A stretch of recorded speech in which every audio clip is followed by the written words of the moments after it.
This podcast may contain disturbing content for some listeners. It's intended for mature audiences. Listener discretion is advised.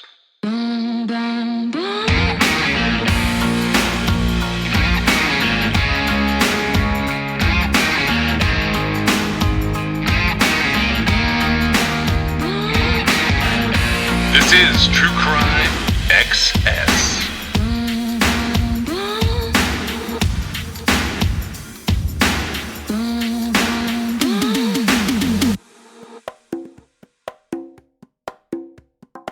So we've been on the I-70 Strangler as opposed to the I-70 Killer for 2 episodes now. And I realized that I've had like these cases and some cases around it kind of on the True Crime XS calendar. Like it was on in 2023 and now obviously it's 2024 and we're back on this. And I don't know if I ever specified to you why they were here, but it actually, like I put them on there in 2022 and there's sort of constantly developments in certain cases in Indiana. And one of the things that had happened that like got them back on in 2023 is I thought they were going to be announcing like a suspect in this case and like some other stuff. I had been following, because of like different cases we've covered over the years, I have these search alerts set where when something happens to hunters in remote locations, I get like alerts that there's an article and I go and read it. And in January of 2023, I was drawn back to this area. So there's this incident on January the 6th. It's a Friday. It's in southwestern Union County. And the Indiana DNR, so the Department of Natural Resources, they issue this really strange press release. They're looking for 4 people.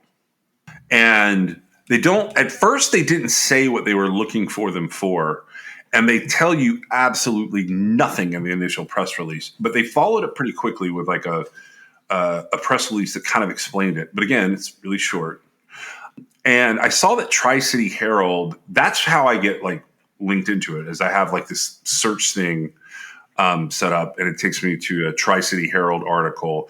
And it's by a guy named Mitchell Willits. And it's January 9th is when he was writing about it online. And all the article says is trespassing hunters shoot caretaker who told them to leave property.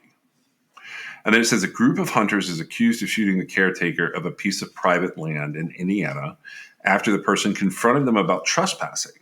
The incident happened in the morning on Friday, January the 6th, according to Indiana Department of Natural Resources. The caretaker approached 4 hunters who were hunting on the private property without permission, and the conversation escalated into violence and the caretaker gets shot. And the hunters are not in custody.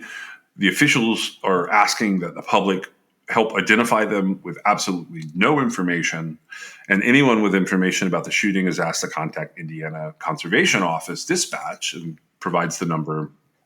And then they give an 800 number that you can call. So, this is like 80 miles from downtown Indianapolis. And like it even says at the bottom, officials refuse to comment on the condition of the caretaker. And I was like, what happened to this guy? Because hunting is like a strange thing for me. I learned how to hunt very early, but I don't actually hunt. I know how to do it, but I have sort of a problem with like killing animals. And even like I could do it if it was my only resort for food. But anyways, this popped up and I got to I spent a solid week trying to get more information, trying to develop a source, but it was just so many odd things happening in this area of Indiana that's like right outside of areas I'm familiar with. So that's how we get back on the I-70 Strangler case. So there's a caretaker and 4 people wanted. Right. Okay. And did that ever resolve? No. Well, did the caretaker die? I don't know. Okay. Well, I'm so glad you brought that up. Well, I'm telling you how we end up back on the I-70 Strangler is because in the course of looking for that, there's all these little articles, but they kept taking me back deeper and deeper into these unsolved cases in Indiana. And the I-70 Strangler case has like sort of stuck in my head for a long time. And there are a lot of blogs out there where you can go and you can read a little bit about unsolved cases in Indiana. What interests me in all of this is sort of where we're going on this episode. So we talked about all the victims and we talked about like everything that sort of happened there. One thing that I'll just reiterate here is Dennis Brodsky. He comes up. He's the guy that's not really related, but might be related when they carve these victims into two separate groups. So we end up with the technical I-70 Strangler official victims. Those are the 12 names of the people that we were last talking about. But we have 4 men who had been included in that who sort of get moved off the list, and that's Gary Davis, John Roach, Daniel McNeedy, and then Dennis Brodsky. Dennis Brodsky is one of the first times, if you go back and read through articles and stuff, where I felt like it was a pretty credible law enforcement source. I don't know that now, but I felt like it at the time, saying this might be a ritual death. But his death certificate's online. And if you look it up, it says that he had a secondary condition of acute ethanol poisoning, or basically like he was drunk, and then an undetermined cause of death. But somehow he gets sort of pulled from this list. And the FBI, like specifically where we left off, the FBI, they joined into this sort of loose-knit task force that was going on. And the profilers there end up suggesting that there were 2 different men responsible for these 2 series of murders. And the Indianapolis Star on June 12, 1983, they ran an article where it really gets in deep. It's around page 12. So this is a Sunday paper for Indianapolis, by the way. They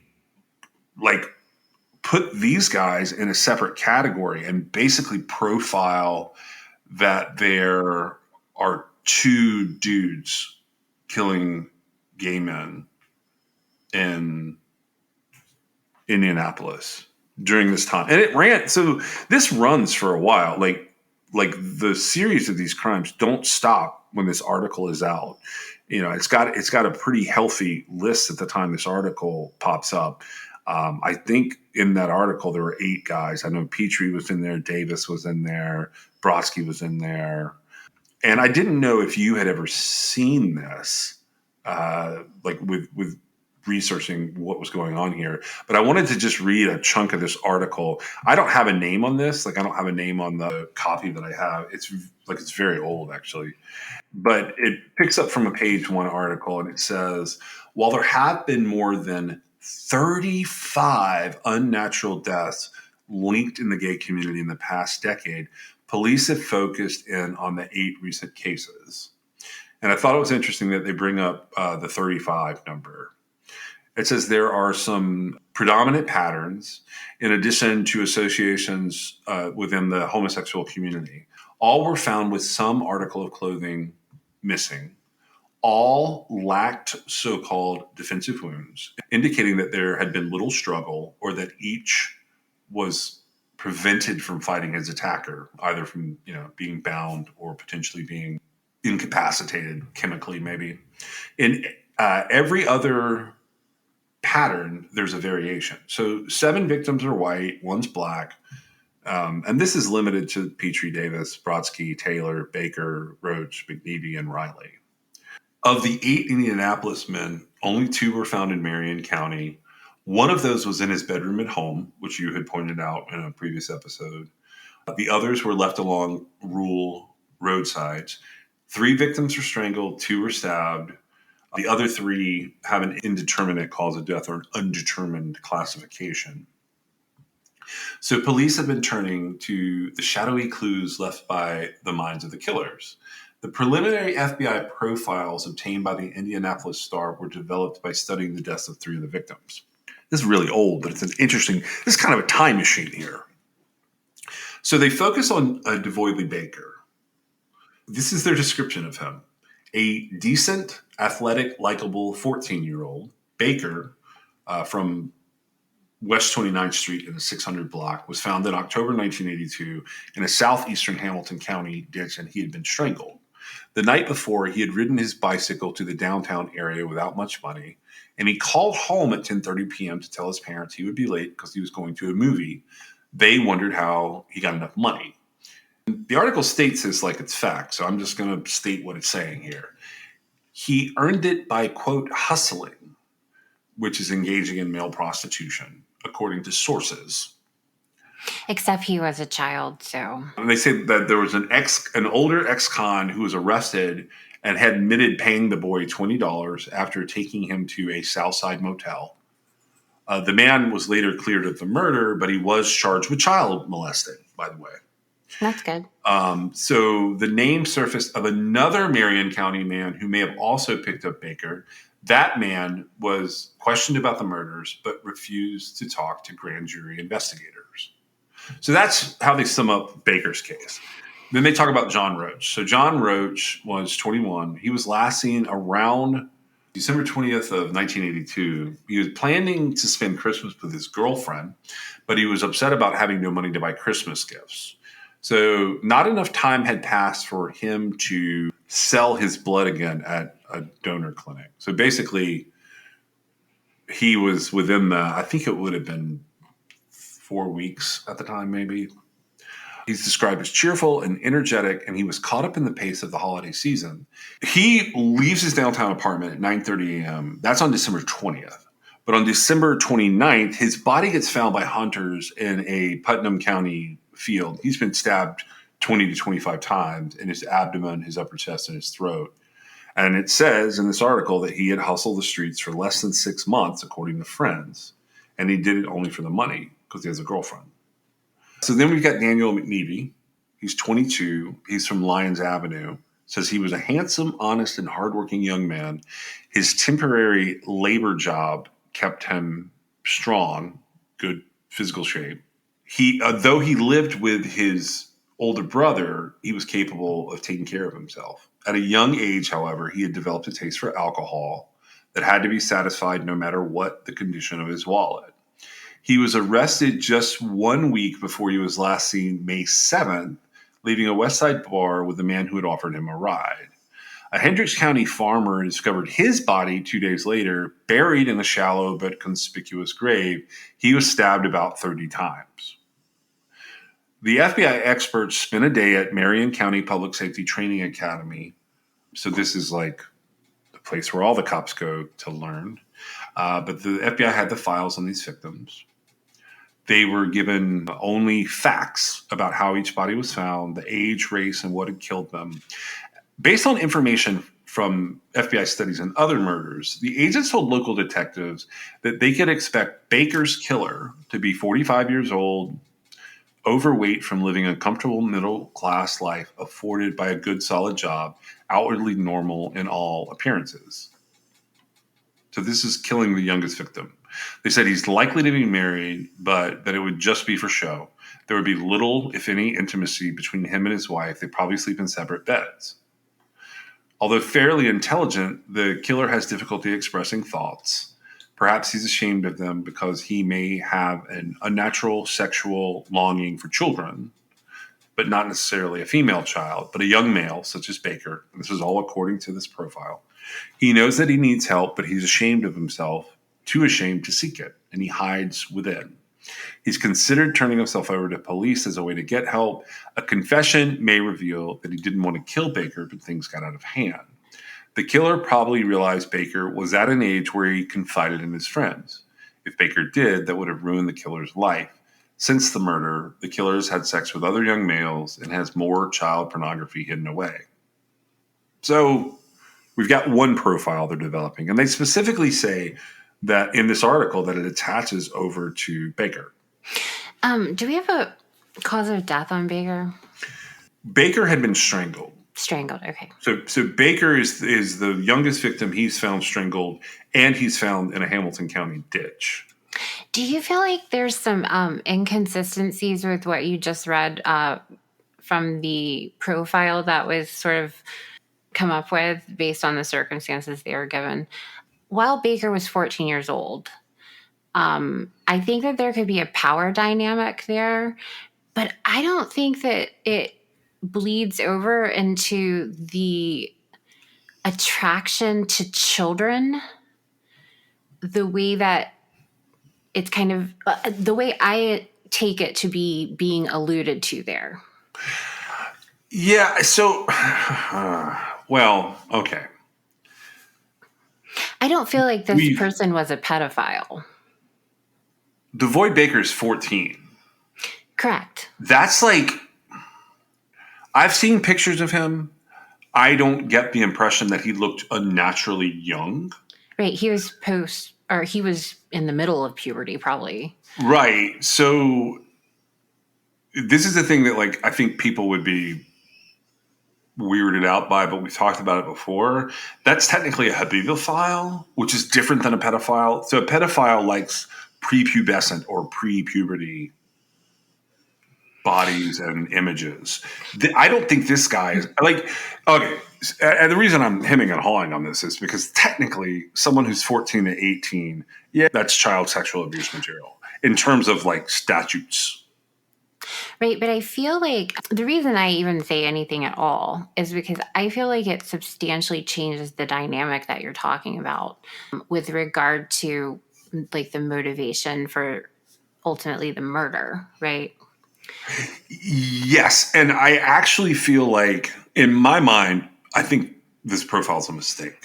I don't think it's completely wrong, but as you said, I feel like that, like, looking at this, you're being a little limiting on the Baker murder. I will say that strangling someone is way different than stabbing, which is what they get to here in a second. But Do you find it odd that the article it states that a 47-year-old ex-con, the one who was charged with molesting him, he refused to talk to the grand jury about it? yeah, it sounds like they have someone sitting there that matches what the FBI is saying, but we get into the splitting hairs here. I just find that it's interesting that that was put out there because of they segment him off or however you want to say it, right, to begin with. And I don't know why, because he wasn't the first, right? Maybe because he was the youngest. I think it's the youngest, and I honestly think they're struggling a good deal here with Him being black. the race Okay. issue. So the FBI at this time is still pretty focused in on the idea that there's not a lot of like crossing racial lines, and it's like they have some misconceptions that would still spill over here. Right. Mm-hmm.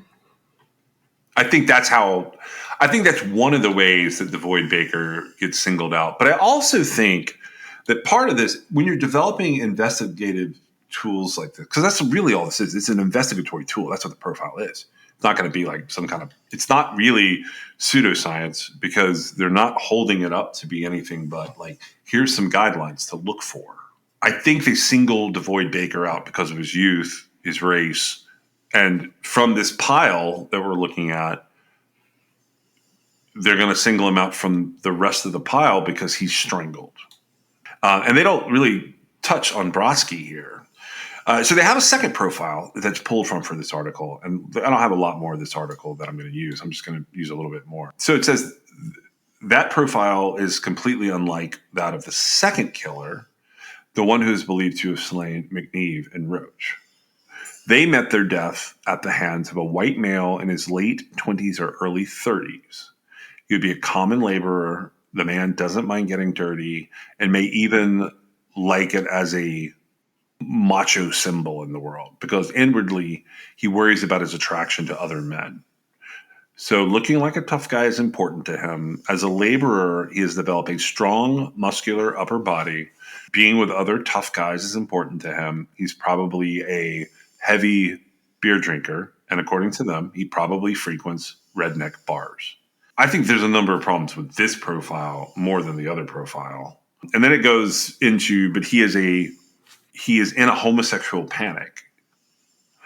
He's always afraid that someone will think he's homosexual. He's ready to defend himself at the slightest mention that he may be one. As a result, he has an outward hatred for gays, and he kills what he hates the most. They're getting this from the rage killing of like that many stab wounds, by the way. That's what they're going with. Indeed, in both murders, investigators were quick to see the viciousness with which he slashed his bound victims. And I think that's an important distinction. It's something that's mentioned here. I pulled this because it's not really mentioned elsewhere. Bound victims. So, when it's over, he then tries to hide it by covering the victims up. And he even had a shovel that he used in the second murder because he, like with Daniel McNeely, Daniel is actually buried in Hendricks County. Not a deep grave, but like he's like dug a hole, put the body in a hole and covered it back up. So it's a very shallow grave. At the end of this portion of the article, the writer asks, how confident are detectives with these profiles? They regard them as an investigatory tool, like I was saying. If anything, the profiles increase their desire to solve the cases to see how closely they will match the profiles, which is weird. But okay, all of that having been said, they seem to sort of think they're dealing with two serial killers. And that's interesting to me for several different reasons. Oh, I did find the name. Scott Miley wrote this, by the way, for the Indianapolis Star. I was looking for his name, and I was able to find it at the end there. They have some initial suspects. Now, one of the first suspects, we were just mentioning him, he's a 47-year-old guy named Duncan Patterson. He's a Florida native. And in the fall of 1982, he was arrested in Indianapolis on charges of statutory rape against young boys. Shortly after his arrest, a friend of Devoid Baker claimed that Devoid had gotten into Patterson's van. And Patterson admitted that this was true, and he had paid Baker $20 for oral sex. They had gotten a hotel room. But he denied killing the boy. He claimed that he had taken Baker after sex to the Indianapolis Central Library, dropped him off, and saw him get into another van. Curious what you think about that. Like in like terms of like, so he gets out of Duncan Patterson's van, Devoid does. He goes to the library, and Duncan Patterson watches him long enough to see him get in the van with another man. So he's the guy that got charged with molesting him? Yeah. He gets charged with statutory rape. I feel like, that was the wrong charge. I'm just saying, whatever. It doesn't matter. I feel like it's convenient that he watched him get out and get into somebody else's van. Yeah, so he says he sees that happen, but then his testimony is corroborated by a witness who is unidentified here. Okay, so this witness had seen Baker leave the van and go up the library steps to talk to a man he apparently knew. And that witness had a little bit different story, but the witness said that Devoid was seen getting into this older man's car. So they go about assessing Duncan Patterson as a suspect, and they put him through a polygraph test. He agrees to it, and then he passes it.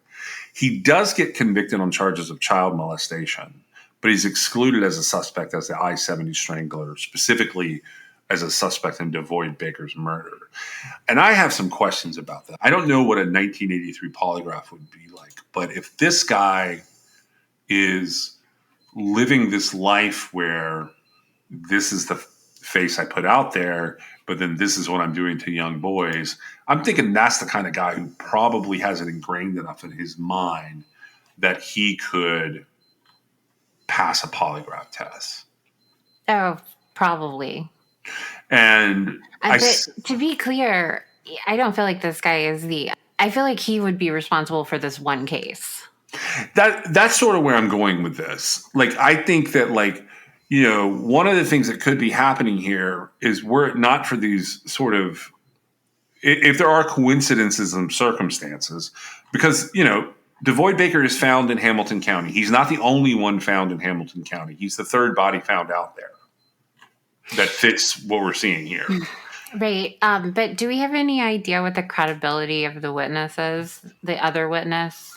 I think it's another of the boys.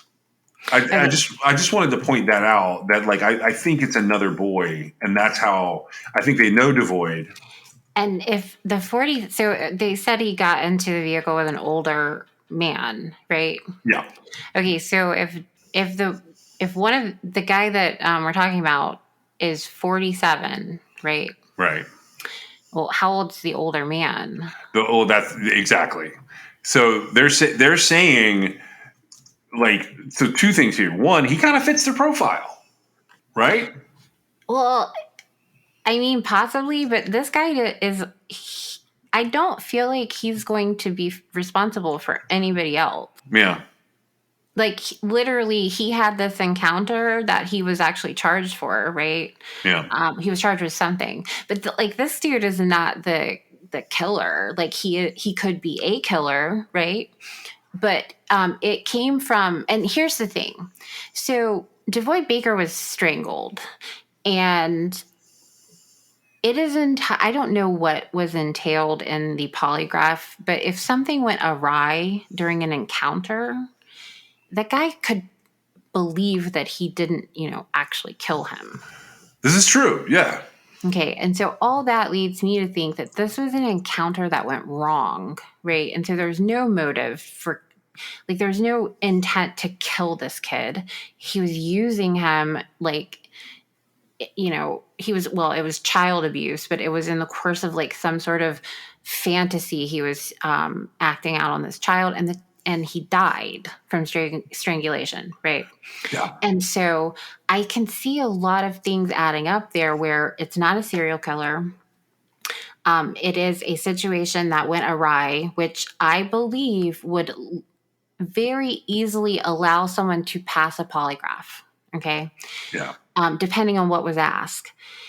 Another thing is polygraphs are, they're completely subjective to the technician's interpretation. The indication that he got into the vehicle with someone else, that's interesting to me. I would need to have some more information. It's odd that this dude wouldn't testify for the grand jury. That's my mind will never be changed about that. That's odd, right? Especially, I imagine, I get where, like, he's having this secret life or whatever, but I imagine he would want to do everything he could to help the situation based on the circumstances. I mean, I guess it's possible he wouldn't want that, but to me, it's always strange when there's, like, somebody to point at and they don't get pointed at, like, quite enough, or they rely on these sort of, like, antiquated subjective methods of eliminating them. Not to mention, if it was another young boy that was the witness, there's no telling what transpired, the possible power position he could have had over that kid. I'm not saying that that's the case. I'm just saying that there's a lot of things here that could have happened. But I don't believe for a second that dude, that particular guy, would have been responsible for any of these other crimes, murders. Yeah, so I went back and I pulled up different records on this just to see if I could find, like, what I really wanted to know is, like, Duncan Patterson, if he was on a sex offender registry somewhere. I don't find him anywhere. So there's a couple articles that mention him over time. Duncan Patterson originally comes out of Florida, and I can't see how he really gets involved here, and they don't consider him to be, what's the word I'm looking for, a viable suspect based on their own profile. That part's weird to me. So I submitted requests to Indiana and I submitted requests to Florida based on him being mentioned in a couple of articles. I have no record of Duncan Patterson where I can say this makes sense, it doesn't make sense. He's just one suspect in this. He's focused on Devoid Baker in terms of like that's how he's linked to all of this. But at the end of it all, I don't have like a good sense of if he had anything to do with it. There's another suspect that pops in here. Do you have anything else on Duncan Patterson? No.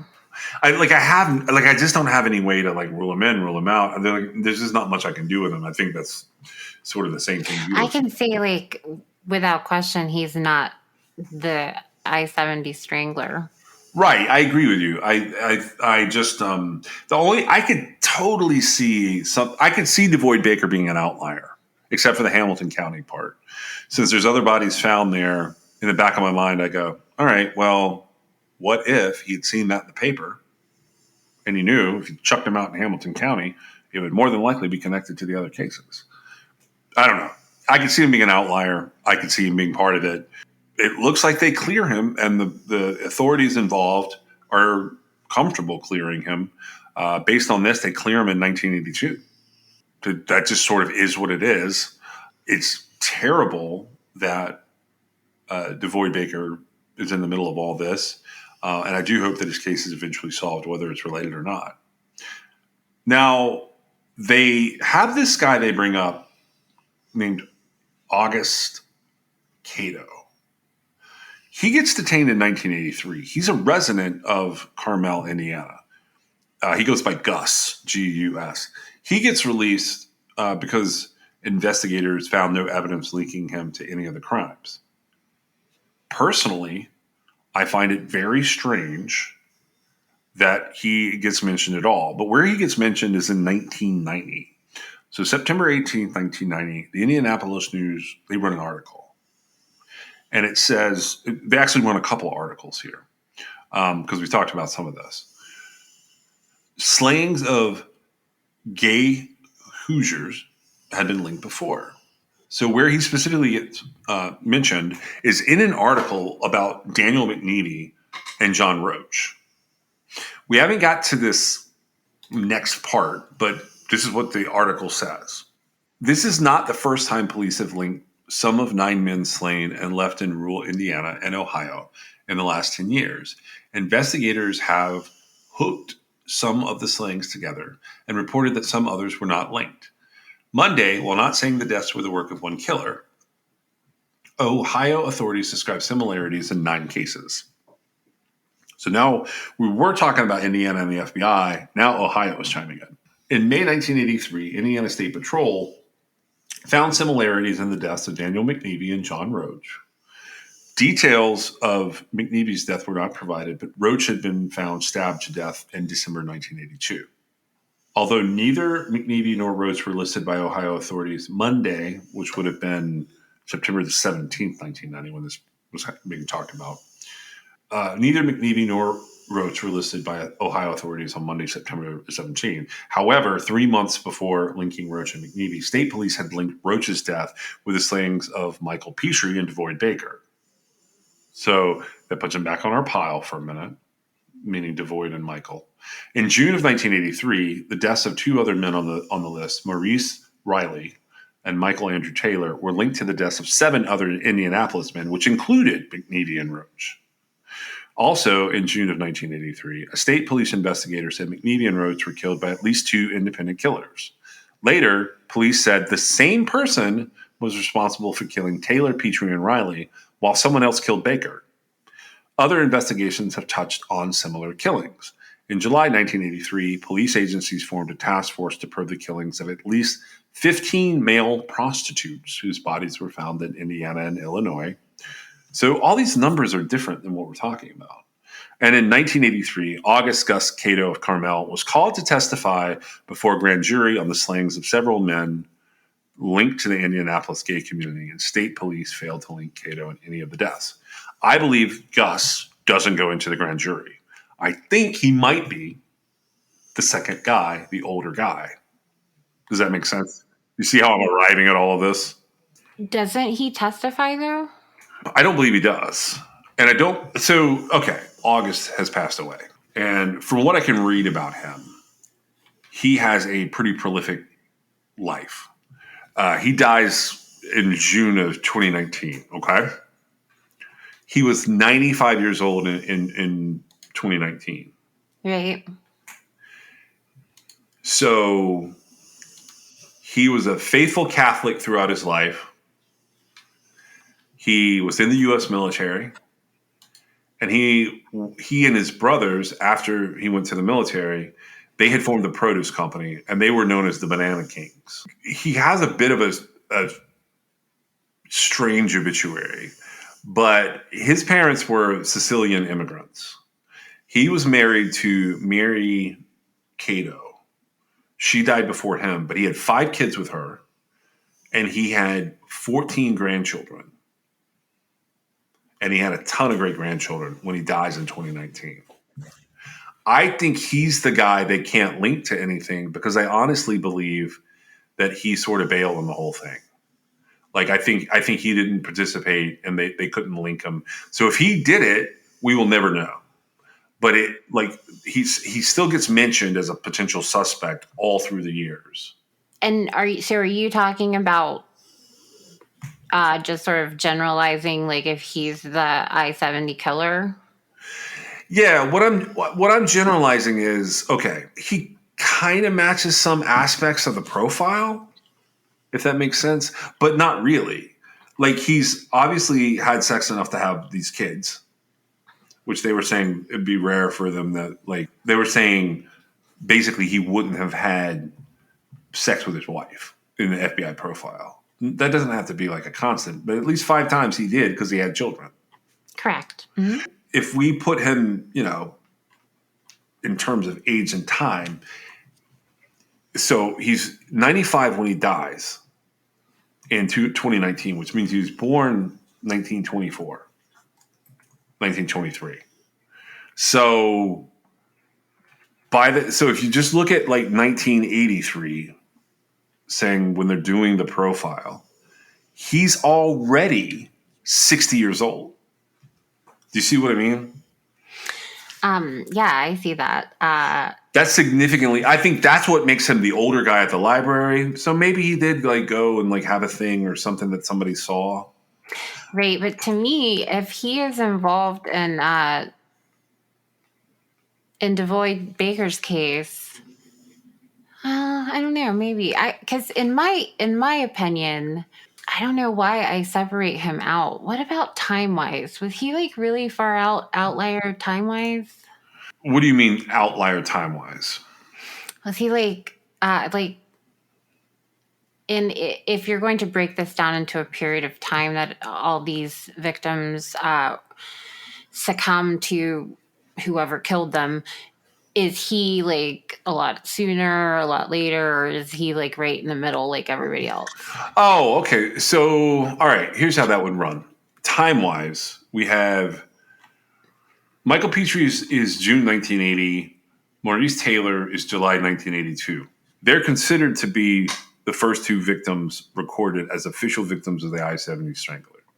Devoid Baker is October 2nd of 1982. And then, so he's the 3rd victim in time. So he's a year and a couple of months later.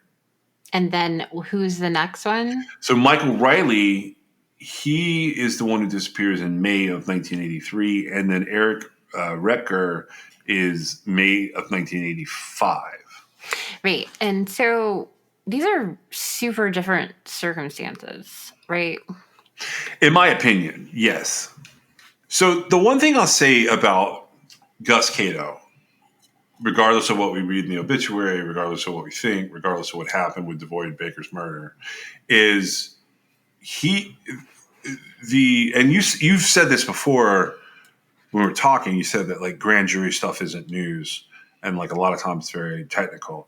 We were able to find one reference to this online, and if there's some other reference and somebody wants to send it to me or point it to me, I'll be glad to correct myself. Gus Cato gets called before the grand jury about Devoid Baker's death. And based on his age, he does appear to be the older guy that is seen at the library maybe, or something else has brought him in. Now, from 1983 when this grand jury is going over into 1984, there are a series of actions, they're kind of technical and boring, that don't really get the media excited and surrounding what happened to Devoid Baker. All right, so Gus Cato is subpoenaed to appear before the grand jury. Now, the way that the media reported it at the time was he refused to testify, and that's where they drop it. If you go look at the wiki on this, I even think that I think the wiki says something about It says he was called to testify. Yeah, it says he was called to testify, but somewhere in there they talk about an older gentleman who is brought in who refuses to testify. It's in the area about Duncan Patterson, but what we've discovered is that while Gus is a little old, something weird happens. And that is, he gets held in contempt for refusing to testify. It looks like the trial court and the state in front of the grand jury about Devoid Baker's murder is trying to figure out some level of immunity. And the way that works is you have the right to not incriminate yourself. And Gus Baker gets called in. He's complying with the subpoena. They instruct him to answer questions. He answers his name, and then he doesn't want to talk about the rest of any of the questions that he's going to be asked. His position was that anything he answers upon his attorney's advice might tend to incriminate him. If you read this, he gets a fine and 60 days in jail, and he's advised that he would have to testify before the grand jury is ordered. We don't know the outcome of that in terms of like what he said in terms of his testimony. Wouldn't you agree, though, the way that it's set up from the Court of Appeals order, it appears that he would have been an adjacent character in this case, as opposed to like a main suspect. And the reason I say that is because in the appeals court opinion, it goes through and it talks about how he has been afforded the right against self-incrimination based on the immunity that he's been granted. And they go through and talk about how it only applies, like you can't make an exclamation and then expect it to not be used against you. It has to be with regard to the questions you're being asked, right?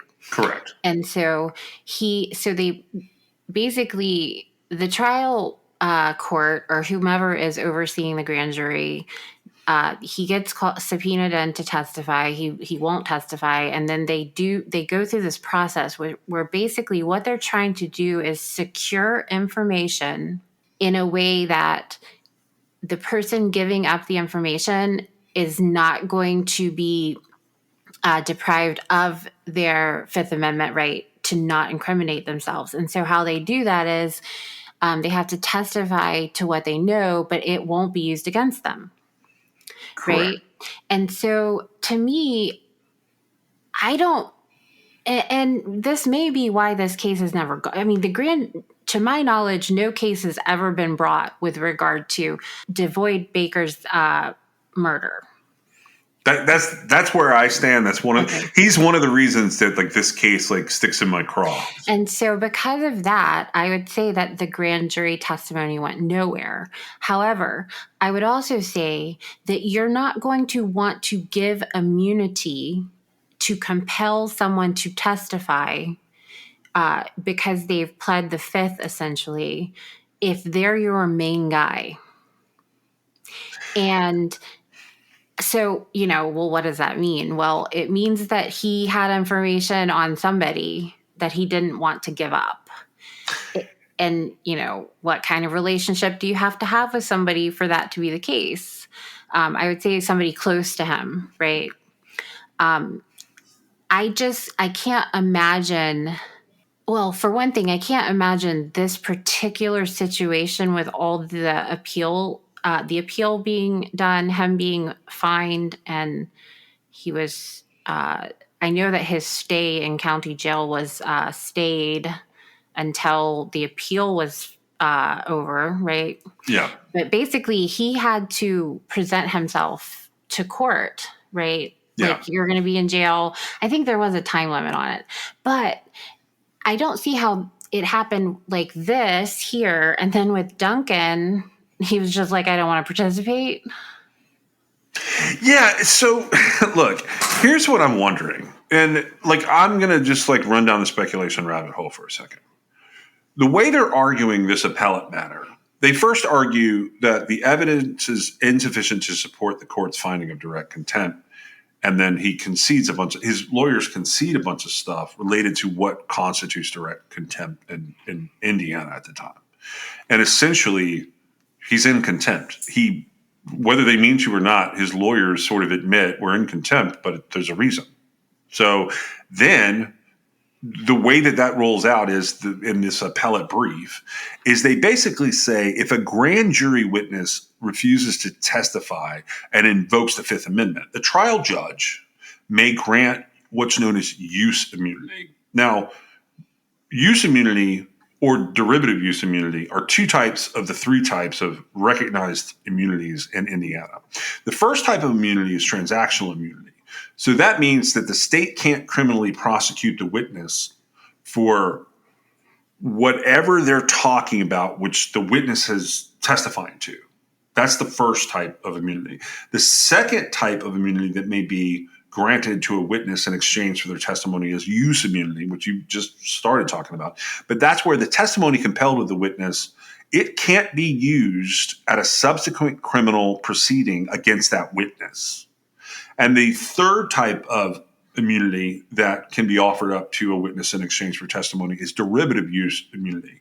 So that means that any evidence obtained as a result of that witness's compelled testimony by a judge cannot be used against him in a subsequent criminal prosecution. And there are different holdings for that. That's where this stands as of 1984 when the lawyer brings this before essentially the Indiana Supreme Court. The second challenge that they throw out is that the constitutionality of the statute as it's applied to target witnesses, meaning he's a targeted witness in a grand jury investigation, and he's saying it's whether or not it's constitutional. So it says, our constitutions protect those accused of crimes from being compelled to testify against themselves. The privilege against self-incrimination is one of the most fundamental of our constitutional rights and has been jealously guarded by the judiciary. However, the privilege is not absolute, and it must be balanced against the government's legitimate demands to compel citizens to testify. Then he also claims that the witness would be left in substantially the same position as if he had properly exercised his privilege to remain silent, depending on how all of these transactions go in court.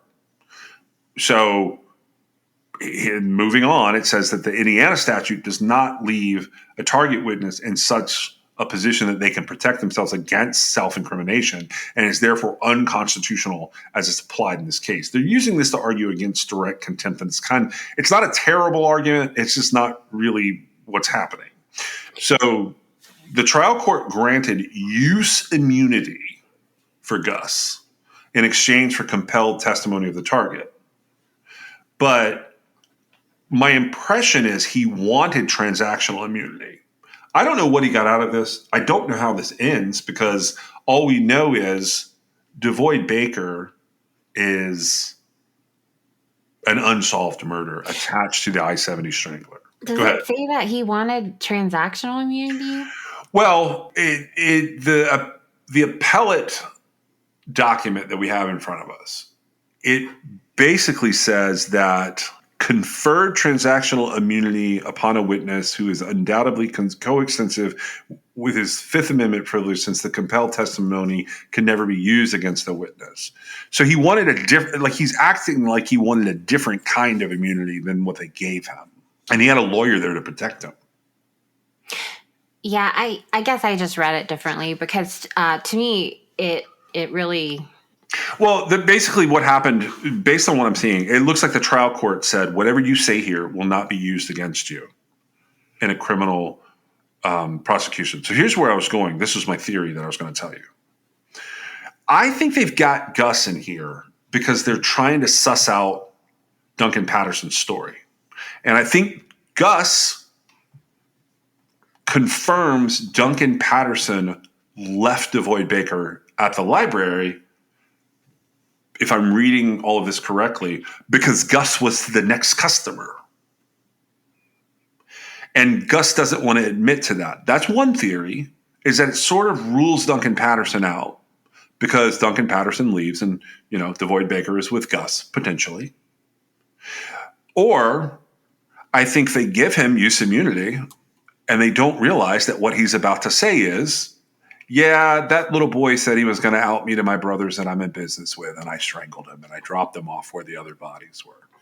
And then they go, well, shit. That would have happened after this appellate order if Gus was made to testify to that and they had given him use immunity of his statement. They closed the case. But I think if that were the case and that second theory is right, I don't think we ever have Gus, because this continues on the 1991 and Gus gets on up in age. I don't think we have Devoid Baker attached to I-70 Strangler anymore. And I think officially Devoid's case would be closed if that were the case.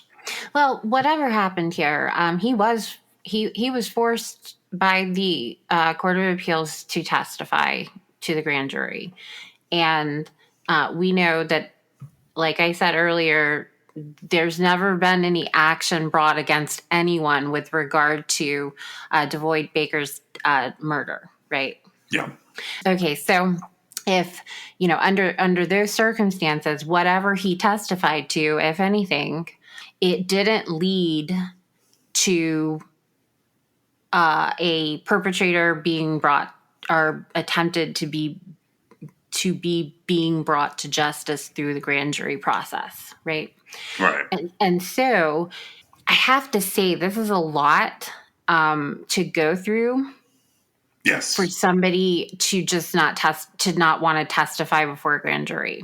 And then I feel like the part that we it may have been in the wiki where it said like, oh, he declined to participate in the grand jury proceedings, right? Right. I feel like that might be a little bit of an oversight because it doesn't sound to me like they were just letting everybody decline, right? Well, I think essentially they were trying to get people to back that story up because they thought Duncan was potentially Devoid Baker's killer. And I think where this leaves us, if I'm not misunderstanding this, I think that while they say they, quote, ruled him out with the polygraph and he's officially excluded as a suspect, I don't know that that's necessarily the case. I think that somewhere in this mix, there are probably a couple of other people that came into this grand jury. And if you were to look real hard at, like, if you could get that, most grand jury things are uninteresting to the media, one, but then two, they largely take place in secret. The fact that we know this much is only because of. I was going to say, I don't think that they're uninteresting to the media. They're actually really fascinating. It's just that they're secret. Right. And the only reason we have this is a ruling was made for a witness to be held in contempt, and that the attorney for that witness that was being held in contempt appealed it to it. This is actually coming from the Supreme Court of Indiana. Yeah. This is a big deal. All the justices agree on this. They basically tell Gus that he's got to comply with whatever the grand jury wants. Right, because essentially what is being said here, regardless of what kind of immunity he's granted, he is essentially, they're saying that, like, no matter what you say, you're not going to get in trouble for it. Correct. And so they kind of close this appellate document out by talking about previous rulings, and the quote for the end of it is talking about the burden of proof and like what would happen, and they basically say the appellate might have fared better had he testified under the use immunity granted and thus placed the heavy duty of proof upon the state at any later prosecution to show that evidence presented against them had an independent source. And they find that the appellate chose the more certain route to penalty of contempt. All the justices agree. They all affirm this. And we know that if you go looking for Gus, Nothing seems to have happened to him. I can't find any criminal records for him. I can't find anything that really tainted him. In fact, like even the obituary seems like he may have had a secret life, but he also had a very forward, public-facing good life. And this was only with regard to DeVoy Baker. Correct. This is only a case brought before the grand jury investigating the death of DeVoy Baker, which is interesting and brings me like to the next part of things. Do you have anything else on Gus? Do you rule him out or rule him in? I feel like this is like a sort of a huge question mark over this entire series of cases, because depending on what the outcome of this secret grand jury proceeding was, aside from the fact that like no charges were brought, if prosecutors put on the entire case and the testimony reflected what happened and immunity had been granted to whomever, that could very well be why the case has never been solved. Yes, it could be. And how about I give you a serial killer confessing to a bunch of this shit and it confuses it even further? What if we do that for the next episode? Sure. Thank you so much for joining us today. We'll see you next time.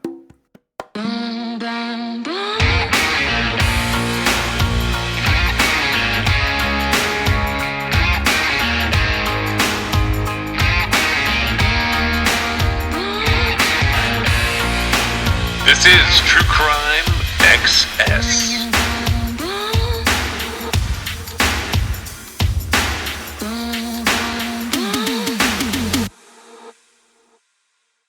All right, so I'm going to tell you guys a few things about some of the folks who are helping sponsor our show.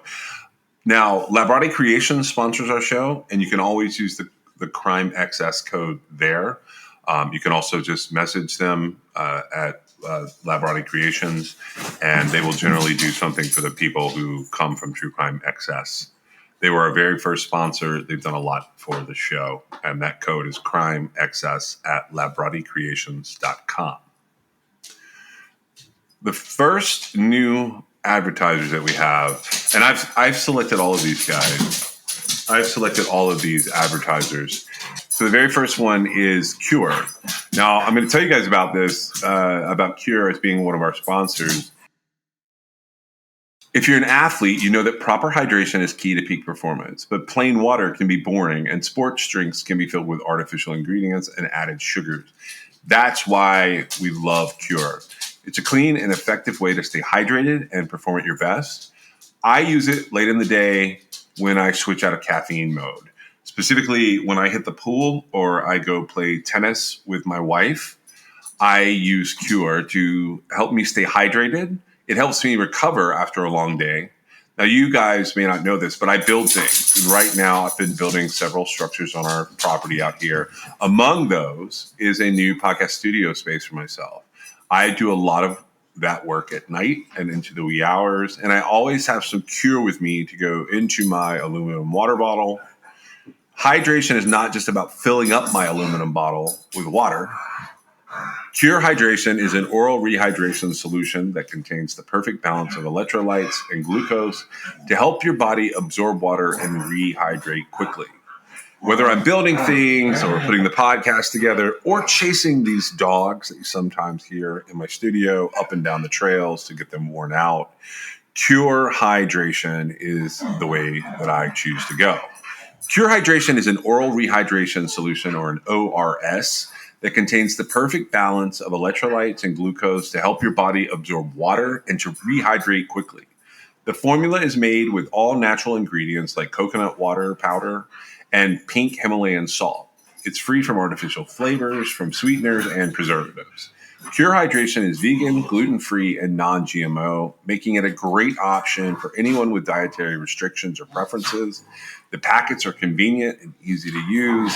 You just mix them with your water and you drink. They're perfect for on the go. They're perfect for travel. And anytime you need a quick and effective hydration boost, ready to combat dehydration, then you try Cure today and feel the difference for yourself. You can use code TrueCrimeXS for 20% off your order. That's TrueCrimeXS. I have a link that I'm putting in the most recent episode show notes, and True Crime Access will get you 20% off. Our second sponsor for the show today is Laird. Now, Laird has a list of things that they want me to tell you about. They have better ingredients with amazing taste and functional benefits. They have a superfood creamer crafted from the highest quality, all-natural, real food ingredients. All Laird products are sustainably sourced and thoroughly tested to ensure that you're incorporating the cleanest, finest fuel into your routine. They have all natural whole food ingredients, and they contain naturally occurring MCTs made from coconut oil. There's no artificial flavors, there's no colors or additives, and there's no sugar from highly refined corn syrup. They want me to talk about my love of coffee, but the truth is, I don't do much with coffee. But let me tell you someone who does. My wife has to have a cup of coffee every day. Now, I've fallen off recently, but one of the big things that I've done since the beginning of our relationship is she used to go and get a Starbucks every morning. I have substituted that out by always trying to make her coffee. It's not going to be every single day of time from when I met her, but for the most part, almost every day, I make her coffee. I put her creamers together, and I make sure that she has a good way to start her day. So with Laird, he started experimenting with his morning ritual almost 2 decades ago. He found that when he started adding fats to his morning cup, like coconut oil, he had amazing energy throughout the rest of his day. He gradually perfected this recipe for an epic cup of fuel, and he began sharing it with his friends in the surf community. I'm an ocean guy, so I saw this item and I was like, okay, we're going to try this one out. Are you ready to feel more energized, more focused, and supported? Go to lairdsuperfood.com and add nourishing plant-based foods to fuel you from sunrise to sunset. And you can use our promo code at checkout to save 15% off your purchase today. Our offer code for this for Laird is going to be TrueCrimeXS. Pretty much everywhere except for Love Body Creations. If you use TrueCrimeXS, that will get you, at Laird, it'll get you 15% off. At some of the other places, they'll get you 20% off. I'm going to tell you about 2 more sponsors today. So the first one is, the third one is Liquid IV. So let's talk about the real reasons that you need to hydrate. Late night TV binging, back-to-back Zoom meetings, going on a walk with your friends. Everyday hydration is not just for high-energy athletic endeavors. Liquid IV is the #1 powdered hydration brand in America. It's now available in sugar-free. This is years in the making, but Hydration Multiplier Sugar-Free uses a proprietary zero-sugar hydration solution with no artificial sweeteners. It's got 3 times the electrolytes of the leading sports drink, but it's also got 8 vitamins and nutrients for everyday wellness. Liquid IV hydrates 2 times faster than water alone. Keep your daily routine exciting with 3 new flavors. They've got white peach, green grape, and lemon lime. I love all of these flavors, but I think that my favorite is probably the green grape. White peach I use as a secondary flavor, and lemon lime I leave here for my kids and my wife. Liquid IV believes that equitable access to clean and abundant water is the foundation of a healthier world. They also partner with leading organizations to fund and foster innovative solutions that help communities protect both their water and their futures. To date, Liquid IV has donated over 39 million servings in 50-plus countries around the world. You can get 20% off when you grab your Liquid IV Hydration Multiplier sugar-free or any other variant at liquidiv.com and use code TrueCrimeXS at checkout. That's 20% off anything you order when you shop Better Hydration today using promo code TrueCrimeXS at liquidiv.com. And the last sponsor I want to tell you about is Zencastr. We are part of Zencastr's creative network. We've been using Zencastr since about midway into our first season. Meg and I experimented with a lot of different ways to put the podcast together. And the truth is, Zencastr was an integral ingredient to us being able to bring you this show. It's so easy. It's now super easy. You can record a podcast with Zencastr. You can log in using your browser and you start recording a high quality podcast right away.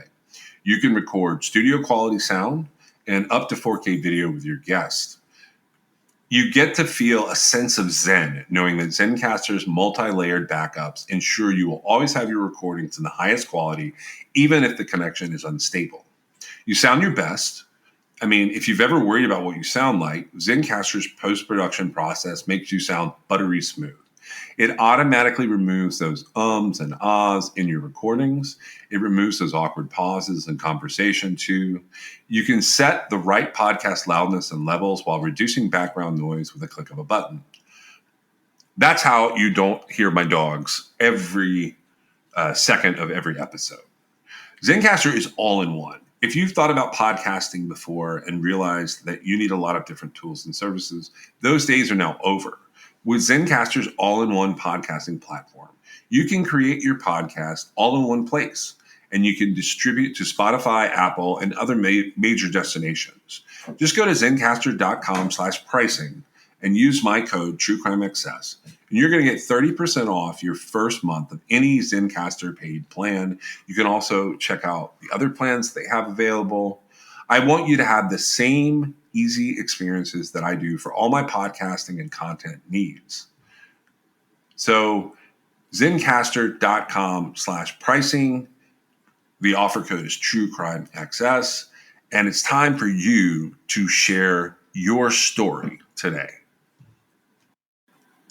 We are also adding New Era as a sponsor for the show.